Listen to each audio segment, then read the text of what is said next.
সংসদ এমন একটা জিনিস যেখান থেকে আপনি যত মানুষের কাজ করতে পারবেন, আর কোত্থেকে বাপদাদার সম্পত্তি বিক্রি করে এত মানুষের কাজ করা যায় না। মেয়েরা কিন্তু হাল ছাড়ে না, মেয়েরা শক্তভাবে ধরতে জানে, শুধু ওদেরকে একটু নিরাপত্তা আর ওদেরকে অনার করতে হবে। তো আমি যে ধরেন মিলন ভাই এলাকায় কচুয়া 1, হাজীগঞ্জ, তারপরে হাজীগঞ্জ শাহরাস্তি, তারপরে ফরিদগঞ্জ, আমার চাঁদপুর 3, মানে সব জায়গায় আমি ছুটে ছুটে কাজ করেছি। আমি চেয়েছি সবাই বের হয়ে আসুক, আলহামদুলিল্লাহ এসেছে। এইবার আমার খুব ভালো লাগছে যে এত মেয়ে আসতেছে, আমার দেখতেই ভালো লাগছে, মন ভরানো লেগেছে যে lot of girls new generation are coming forward এবং রাজনীতি করতে চায়।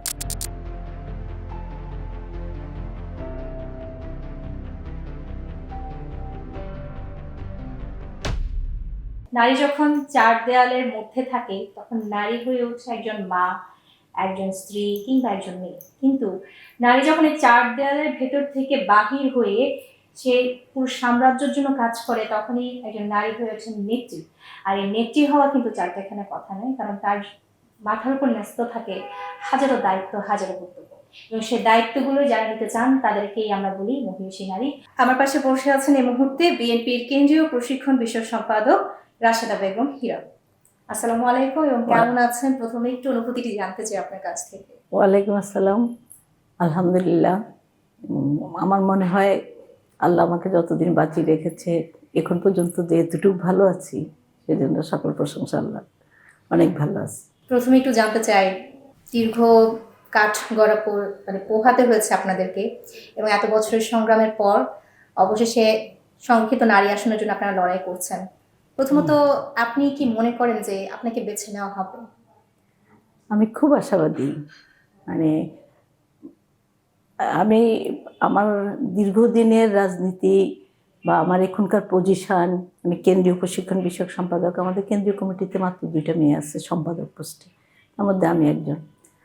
আর আর তাছাড়াও আমার শিক্ষাগত যোগ্যতা, আমার রাজনৈতিক ইনভলভমেন্ট, কমিটমেন্ট, এবং যেটা একদম দেখার মতো যে কাজগুলি আমি করেছি প্রশিক্ষণ বিষয়ক সম্পাদক হিসাবে, প্রশিক্ষণ বিদেশি কিছু আন্তর্জাতিক সংস্থার সাথে আমাদের দলের প্রায় 2000 আমাদের কর্মীদেরকে ইয়েদেরকে আমি প্রশিক্ষণ করিয়েছি বিভিন্ন বিষয়ে। অ্যাট দ্য সেম টাইম আমি আমাদের দলের ভিতরে একটা প্রশিক্ষণ সেল চালু করেছি, সেখানেও আমরা প্রশিক্ষণ দিয়েছি। এসব কিছু আমার মানে পরিষ্কার কাজ যে আমি দলের প্রতি আন্তরিক ছিলাম এবং কাজ করছি। আর তাছাড়া আমি মনোনয়ন চেয়েছি অনেক আগ থেকেই, মানে 8ম সংসদেও আমি সংরক্ষিত আসনে এমপি ছিলাম, 9ম সংসদেও আমি সংরক্ষিত আসনে এমপি ছিলাম। প্রতিবারই আমি সরাসরি ইলেকশনে নমিনেশন চেয়েছি, কিন্তু সবাই বলছে সংরক্ষিত আসনে আসো। মানে তারপর আমি অবশ্য সবার সাথে জন্য কাজও করেছি। কিন্তু 2018-তে 2জনকে মানে টেকনিক্যালি, যেহেতু একজনকে ওরা দিলেই ঋণ খেলাপি করে দিচ্ছে আওয়ামী লীগ, তা বিভিন্নভাবে তাকে করে বিনা প্রতিদ্বন্দ্বিতায় তাদের মনোনীত ব্যক্তিকে তারা ঘোষণা করে দিচ্ছিল। তখন বিএনপি 2জনকেও দিয়ে রেখেছে, যদি একজনকে ওইটা করে ঋণ খেলাপি বা কোনোভাবে আউট করে, তাহলে দ্বিতীয় জন যেন অ্যাপারেন্ট হয়, মানে আমাদের দল যেন নেতৃত্বহীন না হয়ে যায় যে এখন আমাদের আর কেউ নাই। তো ওইভাবে আমি পেয়েছিলাম 2018-তে মনোনয়ন একদম পেয়েছি। পাওয়ার পর আমরা মনোনয়নে জানেন তো কতগুলো স্টেপ আছে আর কি। মনোনয়নপত্র রিটার্নিং অফিসারের কাছে জমা দিতে হয়, তারপর অনেক কাগজপত্র, ট্যাক্স ফাইল ইত্যাদি সব কিছু করে আমি গৃহীত হয়েছিল আর কি, আমারটাও এবং আমার যে প্রতিদ্বন্দ্বী প্রার্থী ছিলেন শেখ ফরিদা আহমদ মানিক ভাইয়েরও হয়েছিল। কিন্তু তখন একটা দ্বন্দ্ব তৈরি হলো। তখন আওয়ামী লীগের একটা সুবিধাজনক যে আমাদের মধ্যে দ্বন্দ্ব লাগিয়ে দিলে তাহলে তারা একটা সুবিধা নেবে। সেজন্য আমি, মেয়েরা সহনশীল, আমি ভাবলাম যে আমি এই দ্বন্দ্বটা করব না।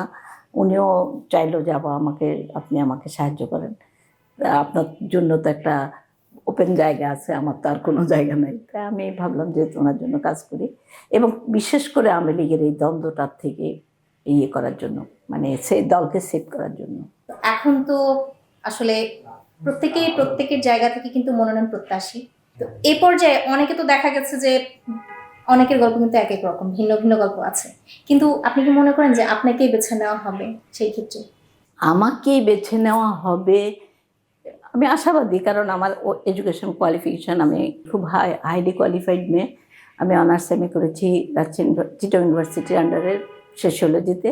আমি রাজশাহী ইউনিভার্সিটির আন্ডারে IBS institute of Bangladesh studies থেকে এমফিল করেছি। তারপরে আমি পিএইচডি করছিলাম, কিন্তু ওই বিভিন্ন কারণে, পলিটিক্যাল কারণে আমার থিসিসটা আর জমা দেওয়া হয় নাই। আমাকে হয়তো আরেকবার কোনো একটা সুযোগে থিসিসটা জমা দিতে হবে, বাট 2/3 কাজ হয়ে গেছে আমার। তা প্রতিবারই আমার বিষয়টা ছিল নারী বিষয়ে, নারীর এম্পাওয়ারমেন্টের বিষয়ে। আমি আবার নারীদের প্রতি একটু মানে সবসময় সহনশীল, এবং আমি উইমেন এম্পাওয়ারমেন্টে বিশ্বাস করি। তো এই জন্য আমি কাজও করি। তো এই সব কিছু মিলে আমার মনে হয় I have a lot of things to do still. আমার সব কিছু হয়ে যায় নাই। আর আমরা সংসদ এমন একটা জিনিস যেখান থেকে আপনি যত মানুষের কাজ করতে পারবেন, আর কোত্থেকে বাপদাদার সম্পত্তি বিক্রি করে এত মানুষের কাজ করা যায় না। জাস্ট একটা জিনিস করতে হয়, জাস্ট নিজকে একটু সংযত করতে হয় অন্যায় না করে, তখন এত মানুষকে উপকার করা যায়। মানে এটার মতো স্যাটিসফ্যাকশন আর হতে পারে না। আমি এত কাজ করতে পেরেছি, কত মানুষকে যে সাহায্য করতে পেরেছি, কত যে এই এভিনিউ আছে মানুষকে কাজ করা, যদি আমরা সত্যি সত্যি কাজ করতে চাই। তা আমার পুরা এই যে আমি সরাসরি ইলেকশন করতে চেয়েছি, কারণ আমার ফিল্ডটা গড়া ছিল। মানুষকে এত উপকার করতে পেরেছি যে আমার কোনো রকম দ্বিধা ছিল না, আমি যদি নমিনেশন পাই আমি বেরিয়ে আসতে পারবো কি না। অনেক ভালোভাবে পারতাম, কিন্তু পরিস্থিতিটা এমন ছিল এইবারকার ইলেকশনে যে প্রত্যেকেই ভেবেছিল যে বিএনপি আসতেছে, সরকার গঠন করবে। তার ধরনের ছেলেদের মধ্যে এত কম্পিটিশন ছিল যে সেখানে মেয়েদেরকে তারা তো পারে সব মানে ছিন্ন বিচ্ছিন্ন করে দেয়। মেয়েরা যে এই কম্পিটিশনে আসবে সেটা পারে না। আর দীর্ঘদিন যে কম্পিটিশনটা, একটা কম্পিটিশনে মেয়েরা পড়ে পড়ে যে পিছনে চলে গেছে, তো এখন যে ওই নিজেদের দলের সাথে নিজেরা যে কম্পিটিশন আসবে, সেই ধরনের পরিস্থিতি সব মেয়েদের হয়ে ওঠে নাই আর কি। তো ওই সাহস, তারপরে দল যদি দেয়, মানে নিজেরা যদি গণ্ডগোল করে। এই জন্য আমাদের দলের প্রধান, আমাদের বর্তমান প্রাইম মিনিস্টার তারেক ভাই খুব খুব সুন্দর করে বুঝিয়ে বলেছে সবাইকে ডেকে, যে বিএনপি আপনাদের সন্তান, একটা সন্তানকে কি আপনারা ভাগ করে নিতে চান? তো আমি তো ভাগ করে দিলে তো এটাকে কি বাঁচিয়ে রাখতে চান না? সেদিন সত্যি আমার চোখ দিয়ে পানি বের হয়েছিল। আমার মনে হয়েছে কী হবে এই ক্ষমতা দিয়ে, আমার দল বাঁচুক, আগে দল আসুক, দল অনেক কাজ করবে, অনেক প্ল্যান আসছে আমাদের, তো আমরা কেন নিজেরা দ্বন্দ্ব করব। তো আমি সবার জন্য কাজ করেছি। তো আমি যে ধরেন মিলন ভাই এলাকায়, কচুয়া 1, হাজীগঞ্জ, তারপরে হাজীগঞ্জ শাহরাস্তি, তারপরে ফরিদগঞ্জ, আমার চত্বর 3, মানে সব জায়গায় আমি ছুটে ছুটে কাজ করেছি। আমি চেয়েছি সবাই বের হয়ে আসুক, আলহামদুলিল্লাহ এসেছে। এইবার আমরা জানতে পারলাম যে খুব নতুনদের মধ্য থেকে কিন্তু বেশ খানিকটা বলবো না, বেশ 75% নাকি ইয়াং জেনারেশন থেকে পদপ্রার্থী বা মনোনয়ন নিচ্ছেন। তো সেই ক্ষেত্রে আপনারা কি মনে করেন যে নতুনদেরকে আসলে জায়গাটা দেওয়া উচিত, কিংবা আবার পুরাতনদেরকে সেদিকে অবহেলা করা হচ্ছে কিনা, এই বিষয়টা যদি একটু বলতেন। অ্যাকচুয়ালি আমরা এমন একটা দল করি, শহীদ রাষ্ট্রপতি জিয়াউর রহমানের দল, বিএনপি জাতীয়তাবাদী আদর্শের দল। এই দল আমাদেরকে শিখিয়েছে যে বড়দের সম্মান করো, ছোটদেরকে আগলে রাখো। তো আমি মনে করি এই যে এখন যেটা করছে, এতদিন কেন করে না, আজকে লিজ বিভাগে বলছিলাম, এটা আরও আগে এই কাজগুলি করতে হতো, প্রথমে আসতো। কারণ আমাদেরকে সবসময়, আমি যখন ট্রেনার ছিলাম, আমি জেন্ডারের ট্রেনিং নিচ্ছিলাম, একদিন বর্তমান প্রাইম মিনিস্টারের সামনে আমার সুযোগ হয়েছিল আমার ট্রেনিং মডিউলটাকে রিপ্রেজেন্ট করা আর কি, পাওয়ার পয়েন্টে। তখন উনি বলছিল, নেত্রী মেয়ে তো পাওয়া যায় না। আমি বলছি হাসছে, আমরা দিব আপনাকে। সব উপজেলাতে যে মেয়েগুলো বিএনপি থেকে জিতেছে, ওদেরকেই কেন আমরা ইয়েতে আনি না, কেন্দ্রীয় কমিটির সদস্য বানিয়ে ফেলি না? 33% আসতে কয়টা মেয়ে লাগে? এত মেয়ে আসছে। তো এইবার আমার খুব ভালো লাগছে যে এত মেয়ে আসতেছে, আমার দেখতেই ভালো লাগছে, মন ভরানো লেগেছে যে lot of girls new generation are coming forward, এবং রাজনীতি করতে চায়। আমি অনেক রাষ্ট্র ঘুরেছি, অনেক বলে আমাদের দেশে মেয়েরা রাজনীতি করতে চায় না। আসলে রাজনীতি করার আগ পর্যন্ত মেয়েদের সমস্ত অধিকারগুলি, মানে যেটা সব আইনগত বলেন, সিকিউরিটির কথা বলেন, বা মানে ইকোনমিক এম্পাওয়ারমেন্টের কথা বলেন, কিচ্ছু অ্যাচিভ করতে পারবে না। ওটাই হলো আইন প্রণয়ন এবং প্রোটেকশনের জায়গা, ওখানে আমাদের যেতে হবে। এখন তো ধরেন এই যে 50 জন মেয়েদেরকে রেখেছে, আসলে আমাদের আস্তে আস্তে সরাসরি ইলেকশনে গিয়ে যেন মেয়েরাও আসতে পারে। এবং যতগুলো দেশ পৃথিবীতে দেখা গেছে যে সংসদে রেগুলার মানে ইলেকশন করে আসা মেয়েদের সংখ্যা যত বেশি তত করাপশন কম। তো এই সব কিছু মিলে আমার মনে হয় আমাদের দেশকে আমি যদি ভালোবাসি আমি অবশ্যই চাইবো এই একটা অন্যায় আস্তে আস্তে কমে যাক। মেয়েরাও আসলে সত্যিকারের অর্থে দেশকে ভালোবাসে, সত্যিকারে দে ক্যান কন্ট্রিবিউট, আর আরও ভালোভাবে কন্ট্রিবিউট করতে পারে, অনেক ছেলেদের চাইতে বেটার ওয়েতে পারে। আমি যখন স্টুডেন্ট ছিলাম তখন একবার সুযোগ ঘটেছিল আমার শহীদ রাষ্ট্রপতি জিয়াউর রহমানের সাথে ম্যাডামের সাথে নেপাল ভ্রমণে যাওয়া। কারণ আমি অনার্সে ফার্স্ট হয়েছিলাম এবং ট্যালেন্ট স্টুডেন্ট হিসাবে, এবং শামসুনার হলে প্রেসিডেন্ট ছিলাম আমি বিএনপির। আমি তখন ভিপি পদে ইলেকশন করেছিলাম, জিএস পদে। আমি ছাত্র রাজনীতি থেকে এসেছি। তো ওই সময় শহীদ জিয়াউর রহমানকে আমি একটা কথা বলেছিলাম, ওইখানে সুযোগ ছিল আর কি। তা আমি বলেছিলাম যে এই দলকে আমি ভালোবাসি, পছন্দ করি, কারণ আপনি সুযোগ দিচ্ছেন মেয়েদের টু কাম ফরওয়ার্ড। এই সুযোগটা না পেলে, মেয়েরা যদি সিকিউরিটি না পায়, তাহলে কিন্তু মেয়েরা বের হয়ে আসবে না। তো আমি একটা উদাহরণ দিয়েছিলাম সোশিওলজির স্টুডেন্ট হিসাবে, আমার সাবজেক্ট সমাজতত্ত্ব। আমি বলছিলাম জাপানে দ্বিতীয় বিশ্বযুদ্ধের সময় যত মানে ছেলেরা বেশিরভাগই বিশ্বযুদ্ধে চলে গেছে এবং পুরো জাপানটা ছিল মেয়েদের হাতে। তখন তাদের হাতে স্কুল, কলেজ, মানে সব ফ্যাক্টরি, সব উৎপাদন, সব কিছু মেয়েদের হাতে ছিল। এবং তখনকার মেয়েদের হাতে গড়া সন্তানগুলি আজকে আধুনিক জাপানের জন্ম দিয়েছে। এই কথাটা আমি তখন ওনাকে বলেছিলাম, উনি খুব পছন্দ করেছিলেন কথাটা।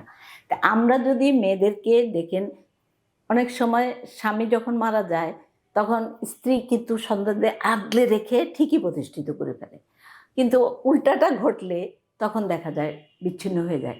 মেয়েরা কিন্তু হাল ছাড়ে না, মেয়েরা শক্তভাবে ধরতে জানে। শুধু ওদেরকে একটু নিরাপত্তা আর ওদেরকে অনার করতে হবে। ডিজনারটা সহ্য করতে পারে না, ডিজনার ওদেরকে শেষ করে দেয়। তো এই জন্য আমি আশা করি আমাদের বর্তমান সরকার, তারেক ভাই একবার বলছিলেন আমাদের একটা কোশ্চেনের অ্যান্সারের ইয়েতে বলছিলেন যে আমার জীবনে খুব গুরুত্বপূর্ণ মানুষ হলো তিনজন, একজন আমার মা, একজন আমার কন্যা, একজন আমার স্ত্রী। তা আমি মেয়েদের জন্য করব। এই জিনিসটা এখনও আমাকে হোপফুল করে যে আমাদের এই সরকার মেয়েদেরকে কখনোই পিছিয়ে রাখবে না। এবং মেয়েদের নিরাপত্তা, আপনি জানেন ইদানিং ওই যে বাসগুলি চালু করতেছে মেয়েদের সেপারেট, এটা একটা ভালো জিনিস করতেছে। এরকম সবগুলি জিনিসই যখন আস্তে আস্তে হবে, এবং মেয়েদের ধর্ষণ, এই যে বিএনপির আমলেই কিন্তু ইয়ে ছিল, খুব অ্যাসিড নিক্ষেপ হচ্ছিল আওয়ামী লীগের আমলে। সে সময় আইন করেছিল, আইন করেই অপেক্ষা করে নাই যে আইনটা করে দিছি, এটা না, আইন বলবৎ করার জন্য খুবই সিরিয়াস পদক্ষেপ নিয়েছিল। এবং দুইটা জিনিস ঘটেছিল, একটা হলো অ্যাসিড নিক্ষেপ এই আইনের ভিত্তিতে এটা নিয়ন্ত্রণের জন্য, আরেকটা হলো যাতে অ্যাসিড অ্যাভেলেবেল না হয়। এই যে একটা ইনসাইট, একটা আইনের ভিতরের আর একটা সাহায্য, এটা যে এত সাহায্য হয়েছিল দেখেন এখন কিন্তু নাই, যেহেতু একটু শোনা যায়, হ্যাঁ সচরাচর শোনা যাচ্ছে না। তো আন্তরিকতা থাকলে মেয়েরা কিন্তু বের হয়ে আসবে। আমি অনেক দেশে গেছি, যে ভিয়েতনামে একবার গেলাম, সেখানে তারা বলে আমাদের দেশে মেয়েরা বের হয়ে আসে না, তোমরা কি সুন্দর কথা বলো, সংসদে কথা বলো, বা এখনও আমাদের সাথে এই যে পার্সন টু পার্সন তোমরা কথা বলছো, আমরা কিন্তু মেয়েদের আনতে পারি না।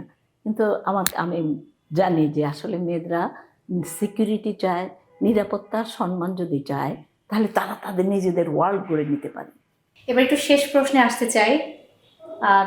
ধরুন আগামী সংরক্ষিত নারী আসনে যারা আসছেন তারা তো অবশ্যই 5টি বছরের জন্য দায়িত্ব গ্রহণ করতে যাচ্ছেন। সেই ক্ষেত্রে একজন শুভাকাঙ্ক্ষী হিসেবে আপনার কি বলার থাকবে, এবং যারা আসবেন তাদের হাতে আপনারা আসলে কোন কোন দায়িত্বগুলো দেখতে চান, বা কিভাবে তারা যেন কাজগুলো করে নারীদের সর্বক্ষেত্রে তারা সম্মানের সহিত কাজগুলো করে এগিয়ে যেতে পারেন, সেই ক্ষেত্রে আপনার কি বিষয়গুলো আসলে সাজেশন হিসেবে থাকবে বলার? আমি খুব সিরিয়াসলি যেটা বলবো যে এটা আসলে তুমি যেটা বলেছো যে দায়িত্ব, এটা আসলে অপরচুনিটি না, এটা পুরস্কার না, ইট ইজ এ রেসপন্সিবিলিটি। তো তারা যেন রেসপন্সিবিলিটি নেওয়ার জন্য ওই মনটা তৈরি করে যে আমি শহীদজিয়া একটা কথা বলেছিলাম, আমি হিজবুল বাহারের ট্যালেন্টেড স্টুডেন্ট হিসাবে সেখানে গিয়েছিলাম। শহীদজিয়ার বক্তব্য শুনেই আমি টিচার হতাম তা না হয়ে আমি রাজনীতি করতে চলে এসেছি। মানে আমার কাছে মনে হচ্ছে this is the right way for me. তো ওখানে উনি একটা বলেছিলেন যে দেশ তোমাকে কি দিল সেটা সবচেয়ে বড় কথা না, দেশকে তুমি কি দিলে।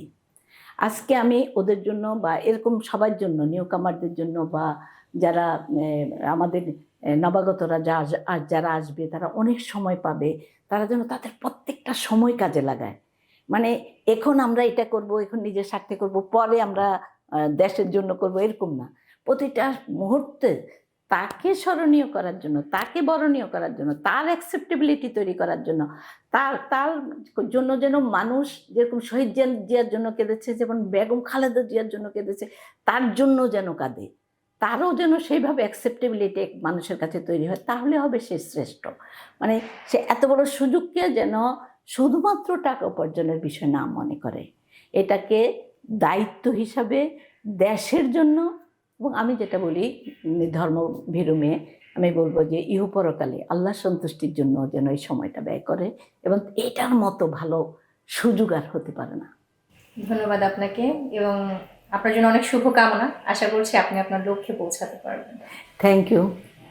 আশা করছি আপনারা যারাই আসবেন প্রত্যেকে যে যার জায়গা থেকে, এবং 50টি সংরক্ষিত আসনে আপনারা আপনাদের মতো করে এবং আপনাদের দায়িত্বের জায়গা থেকে কাজগুলো করে নারীদের অগ্রযাত্রার এবং পথ চলা হিসেবে আপনারা অগ্রণী ভূমিকা রাখবেন এবং এগিয়ে যাবেন, এবং আমাদের যারা আমরা নারী সমাজ আছি তাদের কল্যাণে আপনারা কাজগুলো করে আমাদের পথ চলাকে আরো বেশি সহজ এবং সমৃদ্ধ করবেন, এই আশা রেখে আজকে আমি শেষ করছি।